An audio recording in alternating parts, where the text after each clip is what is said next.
Welcome to the Tuesday Weekend, the podcast that ices their glasses before they make their cocktails. Today, I wanted to talk about some advice for, well, we'll start with beginning bartenders, but for bartenders in general. It's a fun yet complicated pursuit. It can really get very complex and encyclopedic if you want it. It can also, depending on where you work, be just popping a beer and passing it across the bar. So, of course, most of today I'm going to kind of lean on our bartender in-house, Nick Parkin. Nick, how are you doing today? Doing fantastic. Got the day off, got, football on. It's fun. Oh, yeah. So let's begin with kind of the most basic piece of advice that I could think of for a bartender. And that is when you are setting up your bar, put the stuff you use the most closest to you. Well, I go through this all the time at my current job because of hourly wages and stuff. I don't come in to open my bar for probably a majority of my shifts, but I do the closing part. So I've always got somebody else opening my bar. Now, every young bartender out there, when you work in a bar, take your camera and take a picture of how that bar looks when you get there and it's set up. Sure. That way, if you're setting it up on your first or second shift or just for yourself and like, wait, this doesn't look right, you can reference that and say, oh, this is how this looks. When I go into work, my bar is set up different every single day I go in, and it's never right.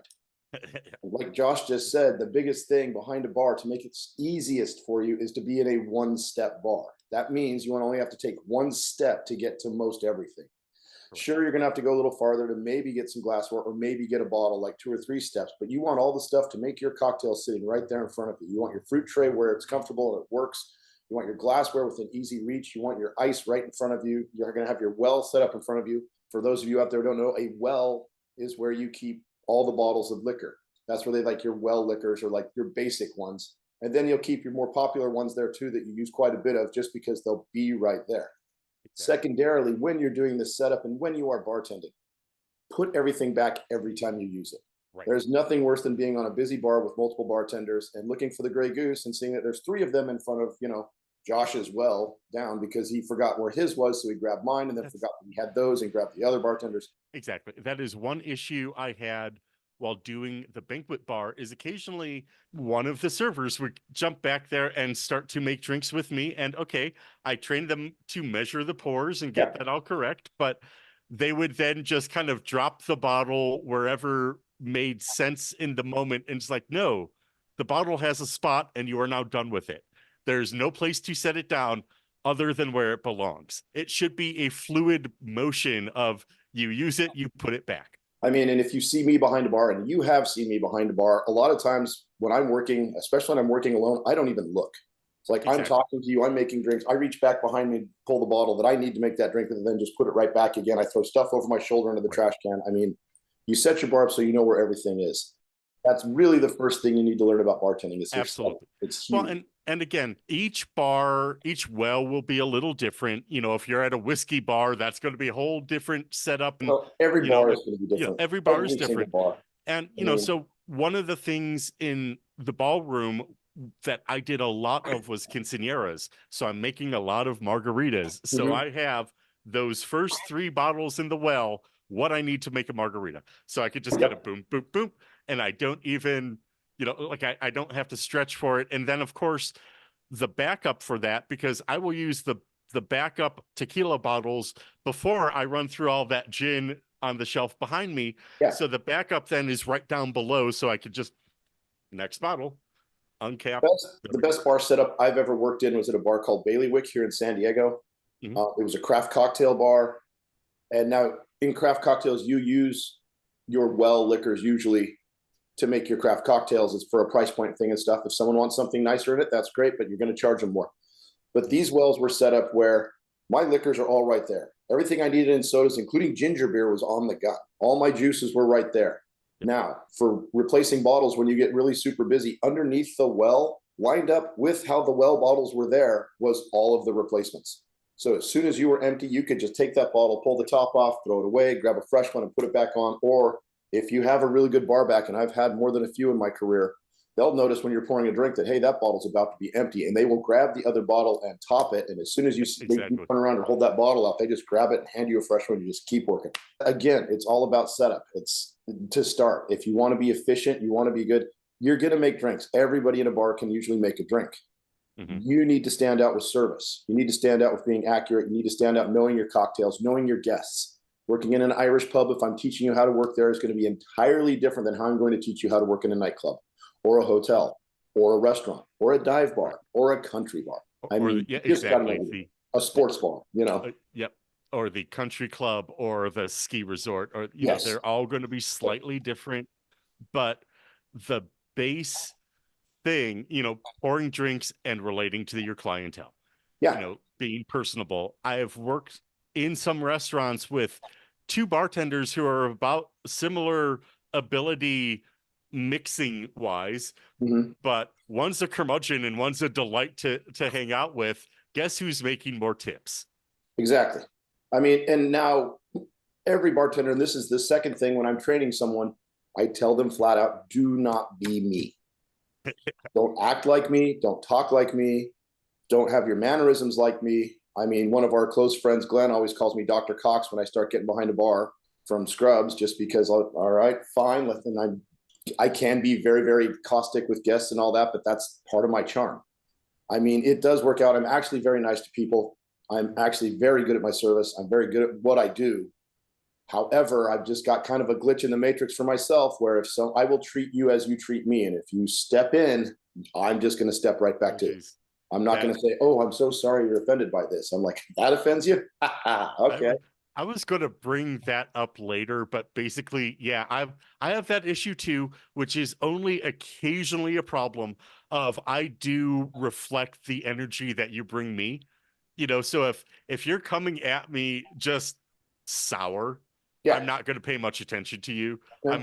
I'm going to be very curt. I'm going to just, you know, there you go. How you doing? What can I get you? Great. You know, enjoy. And then I'm talking to other people. But yeah, be yourself. Be your own personality. I mean, be yourself. You were hired because of who you were in the interview, and they're like, hey, this seems like a nice guy, nice girl. Let's get him behind the bar. Let's see what they can do.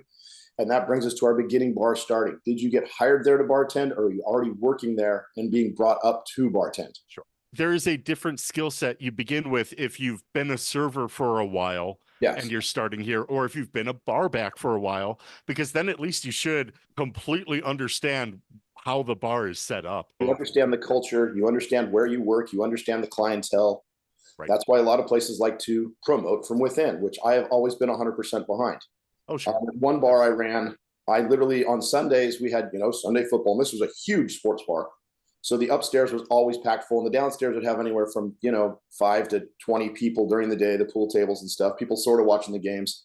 My Sunday downstairs bartender was always a bar back. And it was always best bar back of the week. Who did the best job? And it's like, okay, you're on Sunday this week. Oh, cool. Like, okay. I had one bar back who was fantastic. He was great with guests. He was best bar back, one of the best bar backs I ever worked with. And he did one Sunday shift and said, I never want to do that again. I don't want to be a bartender. He was like, I like being a bar back. And it just wasn't for him. Sure. But that's also the promotion within. I had a guy who was a great server at a restaurant I worked at. And we're like, let's get him behind the bar. He's really good. He's really on top of it. Attention to detail. Could not multitask behind a bar. Just couldn't. And this is back before computers where there's tickets. You're calling your drinks. It's like, hey, I need a Bombay Sapphire gin and tonic. I need this. I need this. I need this. It's like, okay, what was the first one? You'd make the first drink. Now what do you need? Just didn't work. One of the better bartenders I worked with in New York was a sous chef for several years and just needed out of the kitchen and went behind the bar. And because a lot of the movement, the muscle memory is very similar. Very similar. That that part came very easily for her. And she was also just a genuinely nice person. So it really was a very good fit for both her personality and her skill. Now, I want to point this out. Me and a server from a really nice steakhouse down here were talking about this last night, actually, after work, about how after you've done this for a while, you get judgment. You see people walk in, you see people get seated at your table, and you're like, this is going to suck. Yep. You got to avoid that. I mean, I'll do it once in a while, but I catch myself like, okay, I'm like, look, they're just here to have a good time. Give them a good time. And it generally goes quick. allow yourself to be surprised Yeah, by who you might think is not worth your time. Because 100%. I mean, I uh, had British people this week tipping me like 30%. right. Normally, Europeans don't tip as much because it's in their culture. It's not because they're cheap. They don't know. I've had Well, so many people from other countries ask me, "Hey, how am I supposed to tip in this country?" I'll sit down and go through with them for like 5 minutes. Like, this is how this works. Now, don't be obligated to tip like that. If the service is bad or you think the service is bad, that's what you're tipping for. absolutely. And so Right. don't tip as much. Well, but one of the other things that I definitely learned working at the casino, some of the high rollers, absolutely sure, they dress like it, they look like it. You see them like, oh yeah, I bet you have a cigar on you somewhere. And then some of them have the money but don't flaunt it. They I mean, this is very much a jeans and a cowboy shirt kind of town. Yeah. Also, maybe those cowboy boots look scuffed up to you, but they might still be worth $16,000, you know. Well, like I But had my first restaurant gig at Black Eyed Pea back in Mesa, Arizona, all the way back in the 90s. One of my regulars was a lottery winner. And I was sure. the only one who knew he was a lottery winner. I mean, he drove an Infinity, like nothing over the top. He just normal and stuff. He'd come into the bar and grab a beer and have a sandwich and stuff. And he just liked to hang out and chat. And he liked the fact that I never made a big deal about it. And he tipped bank every time. He was so nice. I mean, we're talking like the whole like urban rumors about Prince sitting down a ring of Coke and throwing 100 down and saying, keep it. That was this guy. It's like, oh yeah, I'll have the chicken fried steak, you know, this. I'll have a couple of Coors Lights. There you go. Here's 100, Nick. Thanks a lot. Have a nice night. Back then, that was like a $20 tab, and he's tipping me 80. Damn. You can really learn. You just don't judge. Yeah. Oh, absolutely not. And really, sincerely, to every bartender out there, may this guest frequent your bar Yes. because you know. So if it's a one-off too, if someone just tips you the check, I've had that happen before. I've never met the people before, and I've never seen them since, and they've sat down and tipped me what they ate, what they drank. I mean, that's just fantastic. But I can't stress enough, don't prejudge your guests. I mean, you're going to, you just are. Everyone does. You see people walking down the street like, that guy looks like a dick. You know, you're just going to do that. But try Absolutely. not to apply that to when you're serving them. Now, like Josh and I previously stated, if they step into you, Yeah. that's up to you. You can, hey man, I don't want to talk about I that. mean, because I mean, I will absolutely. I was raised to come at everybody from a position of respect, Correct. and it is up to them to lose it. And well, I mean, that is one lesson my mom taught me that I will never unlearn. Like last night, I had some guests and they're being pleasant enough. And my manager had started them, and I took him over because you know I'm on and he's off basically. Mhm. And they're both working at my bar. And I had asked the guy, hey sir, can you slide your computer back a little bit because his computer was literally right over my well. Uh-huh. And he's like, oh, is there a problem? I'm like, yeah, your computer is literally right over my well. Like I right then I'm like, okay, this is going to go sideways here pretty soon. If he doesn't realize that he's sitting right where I work, I'm like, okay, I just slid it back like 6 inches, and it's a big bar, so it's not like I pushed it off. And he's like, oh, well, is that okay? And I'm like, yeah, no, that's fine. Don't worry about it. You know, I just don't want to hit your computer with a drink or get it wet or something like that. Right. You know, that was my immediate concern. Exactly. Yeah. At this point, like you said, I've kind of stepped away from them. I don't have a choice to because I'm making drinks right in front of them. Right. And then the lady says, you sure have a lot of homeless here. I'm just like, I mean, I'm in downtown San Diego. We have homeless. Newsflash to everybody listening: every major downtown city has homeless. I just said, well, every city has homeless. You know, we're doing pretty good here and stuff. And she's like, we don't have nearly as many homeless in Cleveland. And I'm like, do you go to downtown Cleveland? And she's like, yes. And I'm like, no, you don't. No one goes to downtown Cleveland. Yeah. I'm like, go to the downtown of any major city, not where all the restaurants are. Go to the downtown. And like, we have the homeless in the Gaslamp district, but they're usually on the periphery. There'll be a couple walking around, but when there's a lot of people there, they don't want to be around a lot of people. And then I'm like, well, you know, we have this and this. And she's like, well, you know, you libtard states just don't know how to deal with homeless. Yeah. I'm like, I'm a bartender at a hotel. I have nothing to do with the homeless. Yeah. I have nothing to do with profit. Exactly. That seems a little above my pay grade right now. I know. And I was just like, well, you know, we treat them as humans, and the other side of the aisle treats them as political capital. That's what the difference is. I mean, I see it much more as an indictment of our overall capitalistic system that it fails so many people that, you know, can't afford a basic thing like housing. That was the last thing I said to them. I mean, they had to ask me for anything at all. They had to ask me for the check. I'm just, you get to a point with some guests where it's like, sorry, I can't. I'm not. You're going to enjoy your drink, and I don't care how long you sit here. I did have to ask them to move their bags off chairs because I got busy. I'm like, can you please take your bags off the chairs and put them under the bar? Why? I'm like, look around you. The bars. Have you never been in public before? It's their center of the universe, and you're in that universe. Go back to suburban Cleveland. Before we take a break, there is one more piece of advice that I wanted to get out in the first bit, and that is by the third time you see somebody at your bar, you should know their name and what they drink. 100%. I've got, in a hotel, I have 3-day regulars.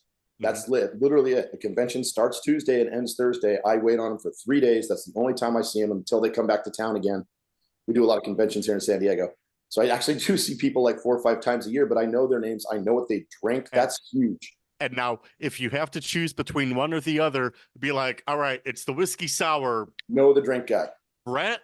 No, Gary. Yeah, you're like tank and tonic, 2 limes. Here you go, man. How you doing? And then when they hand you that credit card, this is also nice too.